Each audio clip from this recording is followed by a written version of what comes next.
Let's just jump right Okay. in. How All right. are you feeling? What are we, 5 days Yes, out? I'm quite energized right now. We're seeing great enthusiasm and excitement on the doorstep. We knocked on over 100,000 doors over the weekend, so that's extraordinary. I was on the phones last night calling voters, asking for their support, and we've got a great team doing that as well. And we're also doing something new, texting. So people will get text from the campaign saying, have you voted? If you haven't voted, would you consider voting for Kate Brown? And remember to get your ballot in before November 6th. Right. So we're seeing great support. And it was also really helpful this week, as you probably are aware, Mr. Patrick Stearns endorsed me. He's the independent candidate. He was specifically concerned about the amount of money being spent, particularly by one person in this race. He knows I'm committed to continuing the work around campaign finance reform and that I'm going to tackle global climate change. So I was certainly honored to have his endorsement. How have you seen any numbers as far as since he has endorsed you? I mean, how has that helped you? I haven't seen any numbers since then, but we certainly have great momentum. Obviously, a number of polls have us up, but I literally won my first race for the State House by 7 votes. I will not take anything for granted, and we will leave no ballot unreturned. Just the endorsement by Stearns, though, in general. Oh, it certainly helps. It you. certainly gives momentum, yes. Sure. Well, and let's talk about that. I mean, this race is closer than I think a lot of people anticipated. I'm not surprised, I have to tell you. If you look back at the last several governor's races, they were very close. Governor Ted Kulongoski, who's a good friend and a mentor, he said he was down double digits, and he ended up beating Ron Saxton. Governor Kitzhaber had close races both in 2010 and in 2014. So I'm not surprised. And there's been a lot of money spent, wealthy interest attacking our progressive record. They want to stop our progress here in Oregon, and I'm not going to let them that happen. Why do you think, though, that there is this sort of serious challenge this time around in a state that typically, heavily favors Democrats? Well, Oregon, people think Oregon is blue, but if you look at the numbers, we're really purple. And last election cycle, we lost the Secretary of State's race to a very conservative Republican. In the last 20 years, the legislature has gone back and forth between Democratic and Republican control. In one session, we even had a tied control. We had a tied chamber in the Senate, and we had a tied chamber in the House as well. So we're more of a purple state. And when millions of dollars are being spent in a campaign attacking my very solid progressive record, that certainly is going to, we're not willing to move backwards right now. Do you think when a state is either Republican or Democrat most times around, do you ever think a party, and since we're here, Democrats, ever get complacent at all when they hold the lead that much, a leadership role? Well, I think that's a really interesting question. I certainly know that I am never complacent, and I want to take nothing for granted. But I think what's so important right now is that we have strong leadership willing to stand up to the Trump administration. I have pushed back on a number of issues, one of them immigration. I am not interested in collaborating with an administration that is literally ripping children away from their parents and putting them in cages. I find that appalling, and I think it doesn't reflect Oregonians, and I don't think it reflects our values either. Let's talk about your leadership style. I think you're maybe described as a little quieter than, say, maybe like a Governor Inslee. Somebody should ask my mother. That's right? What I should say. Maybe a less flashy style than most, but you also said that you have a GSD, get stuff done.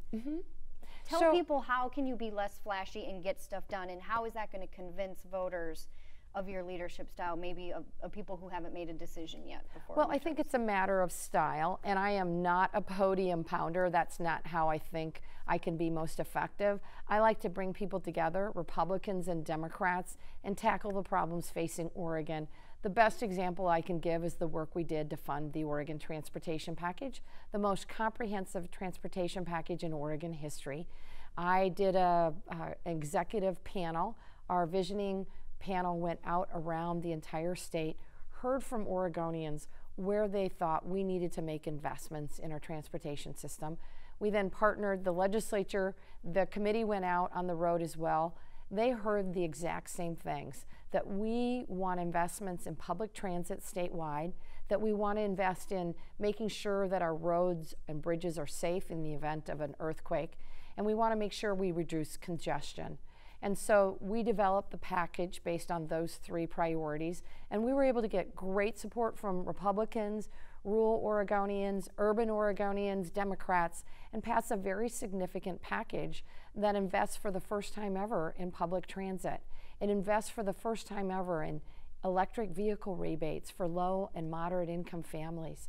We're investing in seismic resiliency so we can be prepared when we have an earthquake.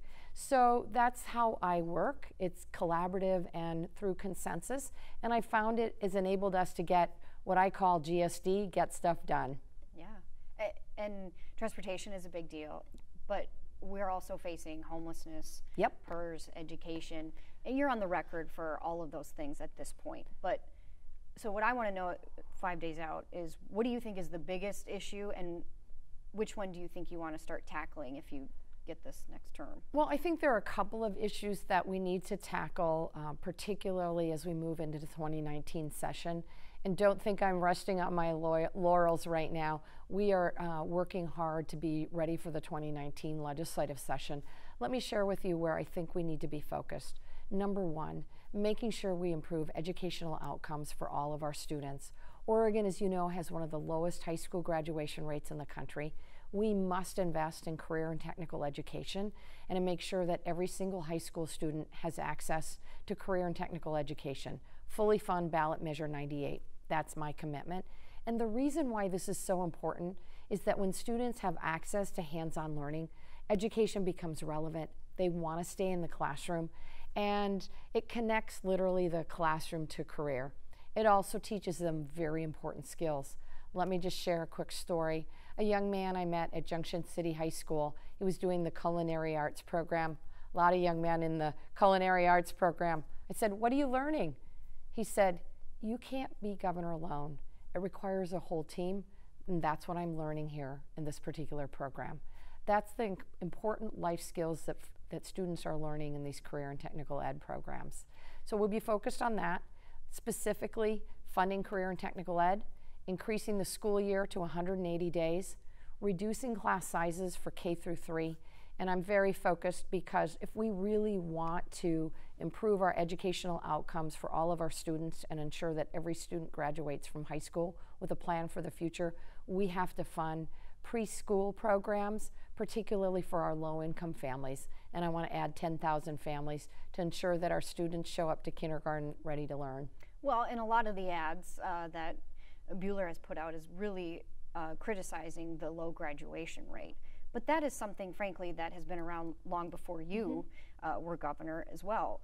That's something that must take some time. This isn't something that's going to change overnight. Absolutely. It requires investment, it requires leadership, and it requires culture change. And that's the work we're already doing. I'm proud because in 2017, we saw the highest increase in high school graduation rates since we started keeping track.